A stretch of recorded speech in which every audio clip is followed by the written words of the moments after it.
Greetings, fellow travelers. So this is the return of my series that I did probably around like 2015, 2016, I think, 2014. I can't remember exactly. It was called Doom Mixtape, and I played through a bunch of selected levels from various Doom WODs and mods, whatever you want to call them. Mostly that I thought were interesting or unique or worth talking about in a kind of a larger context, because there's so many Doom WODs and mods out there. That community's been going for like 20 years, 25 years, I don't even fucking know. A long time, like 25 years. And there's a lot of stuff out there. So this is maybe just a little peek into things that I think are interesting or worthwhile. They're not necessarily, essential in the way that like historically significant or whatever, although it depends. But this first thing, so this is a set called The Joy of Mapping, and this is like the hub area. So this is a set that is... that was run by Jimmy, who did the music for like a bunch of different sets. He's also a modder in the Doom community and like a MIDI author, and he also did the music for the MIDI soundtrack of John Romero's Sigil. So this was a project that a bunch of people participated in. The goal was to design a map in 3 days. I actually designed a map for it, but we're not talking about the map that I designed for it. We're going to talk about this map by an author named Dobu Gabu Maru, or Dabu Gabu Maru, probably Dabu Gabu Maru. I don't know how to pronounce it. This author has designed a bunch of stuff. It's pretty well known in the Doom community for doing kind of like weird, kind of high concept, artsy stuff. And you can see this here. So this map, the whole purpose of this set, Joy of Mapping, this is Joy of Mapping 6, and it was done sort of over the holidays. And the whole goal was to design something basically just inspired by the original episodes of Doom 1, and this is the first map of episode 3, so this is obviously heavily inspired by Inferno's first map called Hellkeep by Sandy Peterson. And if you remember, the secret map in episode 3 is a variation of Hellkeep, where it's just like Hellkeep like normal, and then you get to the end and then you have to backtrack and the map is like changing. It's a really interesting idea. So this map sort of takes that concept, but makes it kind of weirder and also more in line with what somebody could do now. Of course, this was made in 3 days, so it's relatively short.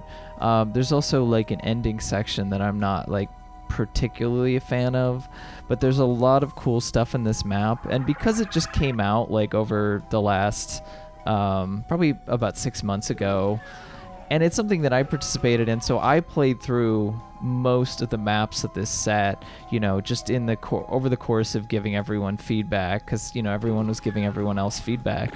Overall, I think the experience of like participating in this project, there were tons of people participating, was really cool, and hopefully I'll have time to participate again whenever it does happen again. But I intend to make more Doom maps in the future. But anyway, so as you can see, this is like normally kind of the exit area of Hellkeep, but obviously this map so far has been green. It's kind of dark.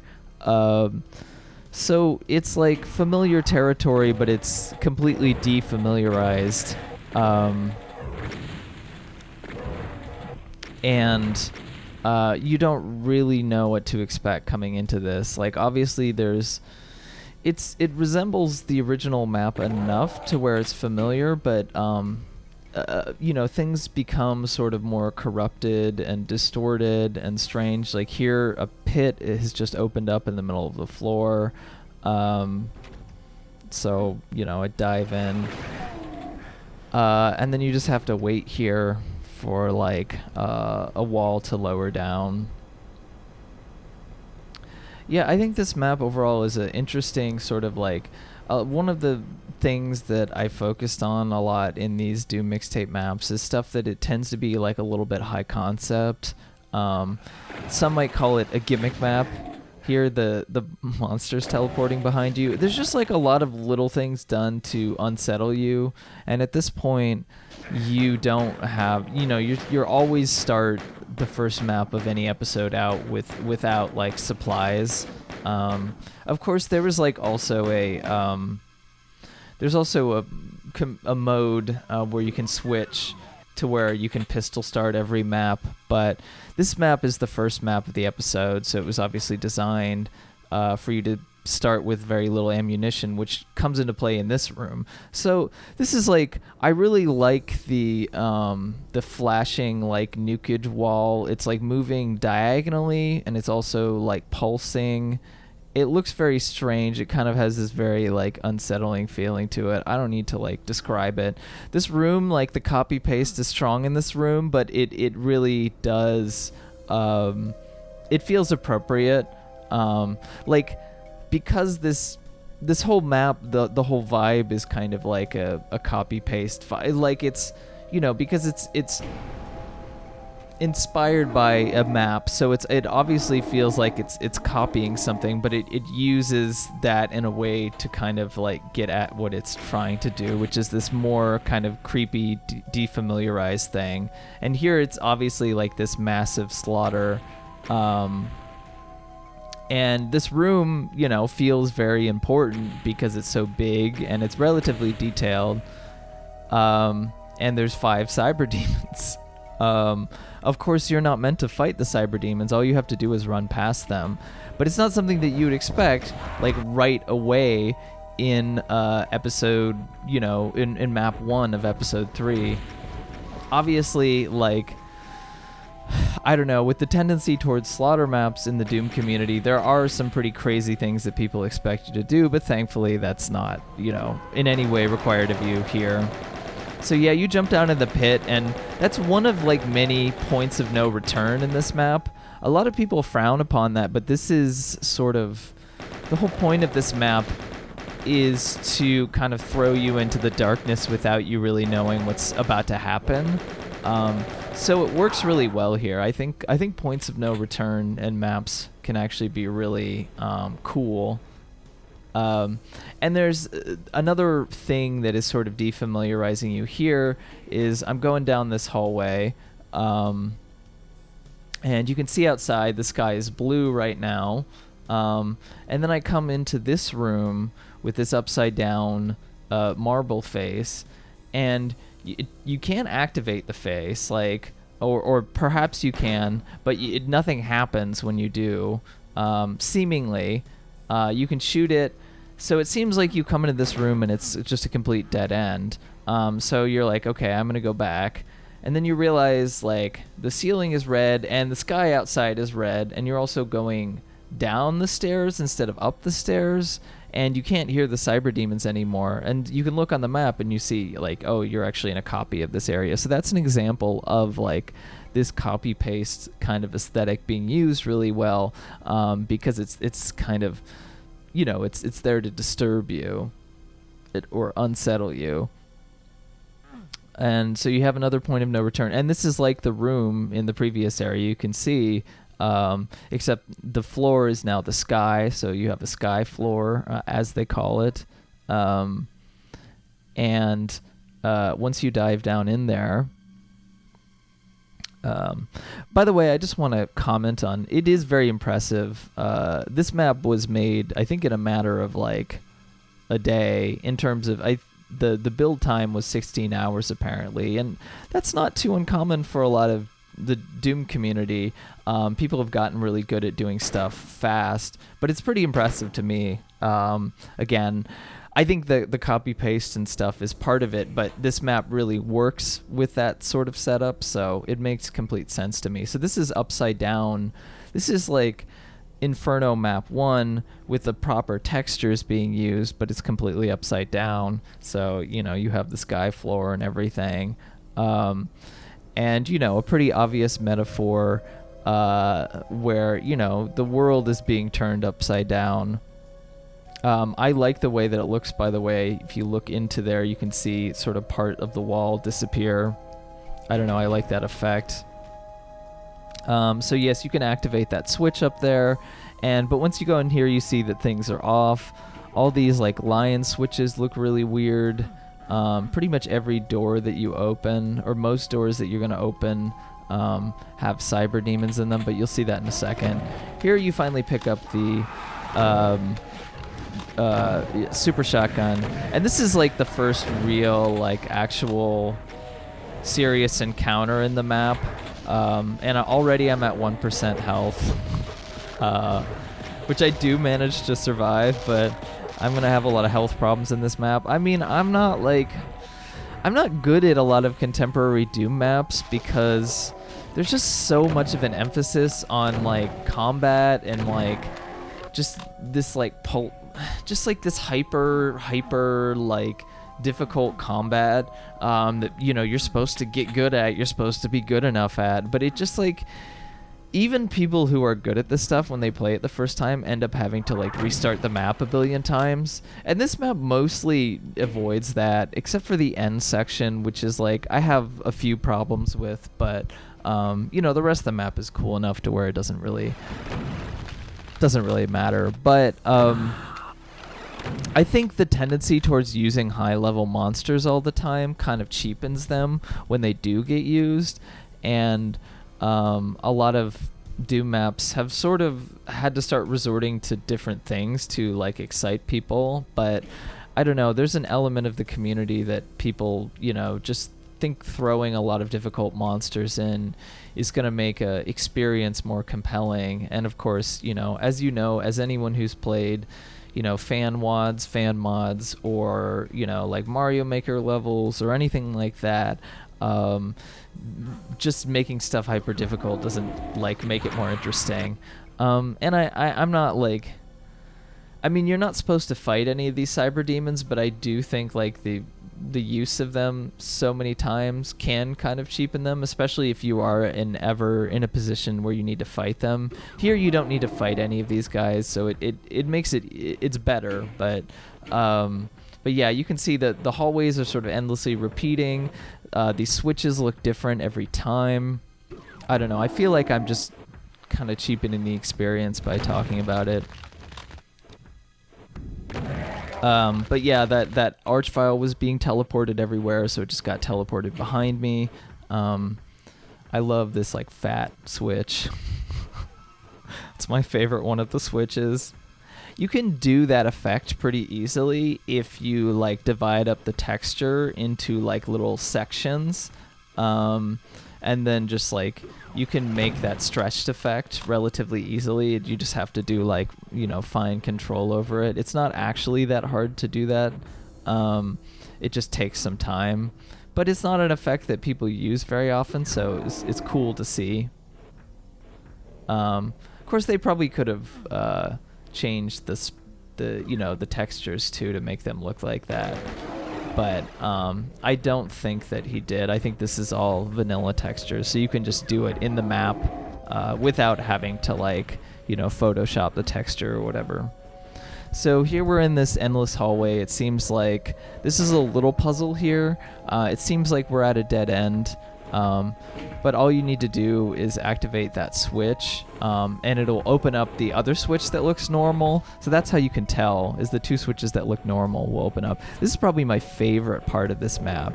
And again, another point of no return. This looks like the second map of Inferno, Slough of Despair. It looks like you're about to walk into it. And, you know, you're following this trail, and then suddenly you're just back into this hallway. That is really cool. That's probably the coolest effect in this map. It's just like a jump cut back into what you were immediately doing. It shows what you can do with just like, you know, what passes for scripting in the Doom engine. Of course, with GZ Doom and Z Doom, you can do more scripting. But I don't think this uses any fancy scripting. there's the transparent wall. When I was first playing through that map, I totally missed that, but that's what you're gonna need to advance. It's easy to get lost in this hallway and not know where the hell to go. I like that narrow face too. But yeah, anyway, that gives you what you need to advance, and we're back in this long hallway, just like the hallway towards the end of Hellkeep. This one looks very similar to that, and this is like very similar to the room before the end room, except it is all lava, again with like a bunch of imps that teleport behind you, and I'm not in good health situation now, so I'm gonna die several times. But you can just see, like, this map is a good example of the kind of like high level stuff that you can do even just with, like, you know, a Doom map, something relatively simple. You can do fairly complex and interesting kinds of scripting effects, and I think that's like really interesting. It shows the potential of what you can do with such like an old game, and I think that like is often not explored as often as it could be. Of course, there has been stuff in recent years that I think has explored more sort of glitchy aesthetics, or you know, these kind of like broken down aesthetics. That has become more of a thing that I've seen in a handful of maps. It's still not like the norm, because you need somebody who has like a sensibility for like art direction and things like that, to do that. But I do think like there's something really interesting about it to me, about contextualizing and recontextualizing these old games, because you have like such a relationship with it if you're still like in that modding community especially.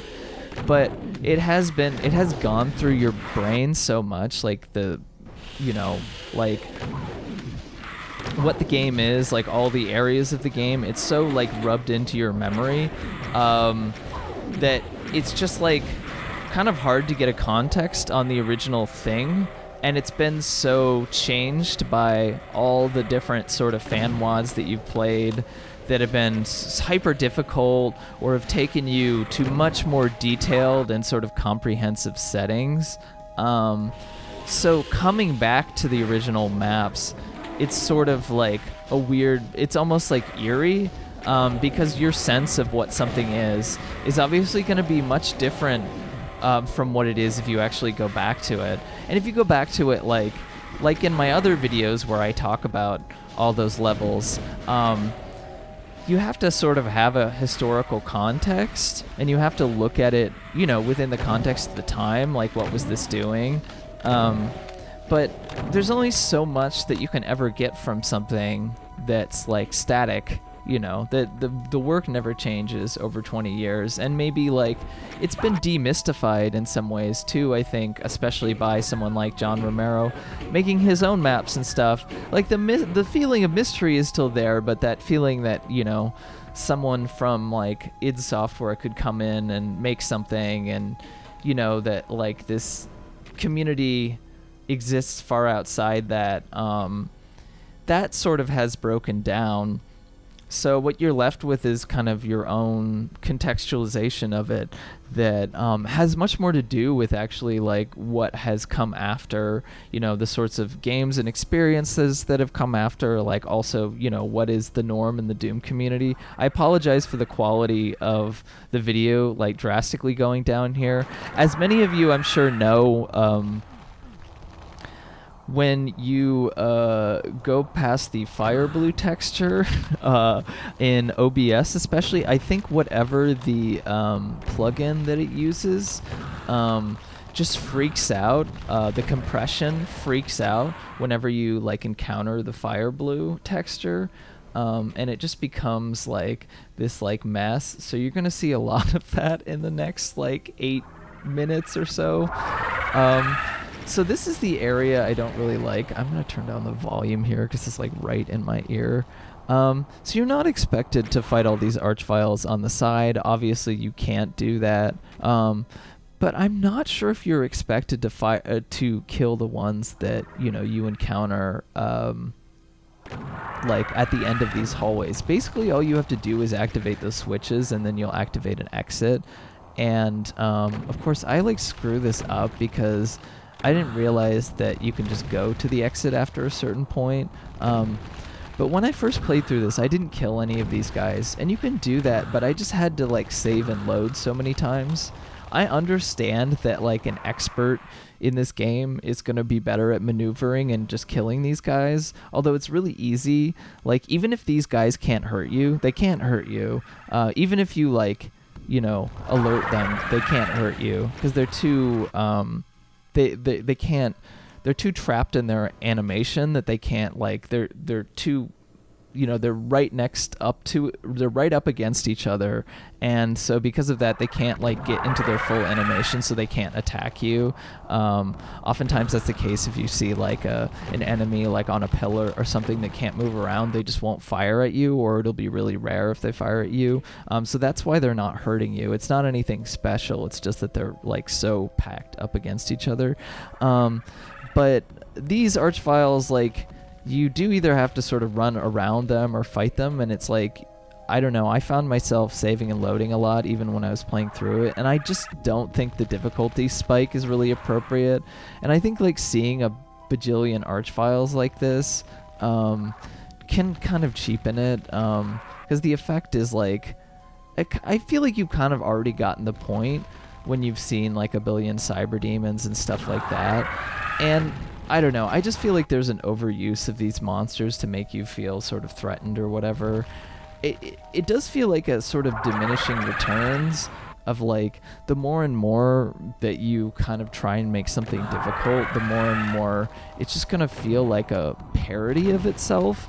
And maybe there is something that the ending of this and this map in general captures, is that there is a degree of like self-parody in the design of like some slaughter maps, and in like the sort of setup of these maps, is in that like there's only so much that you can do to kind of surprise people or do something kind of unusual or different before you start having to change other things. And I think that is sort of where the Doom community ended up has ended up arriving at more, is that a lot of the bigger sets, even if they do have slaughter sort of difficulty, they've gotten more interested in aesthetics and kind of like other things that you can do with art direction. Okay, here I can turn to the right, and for some reason I don't understand that, even though I just did it there.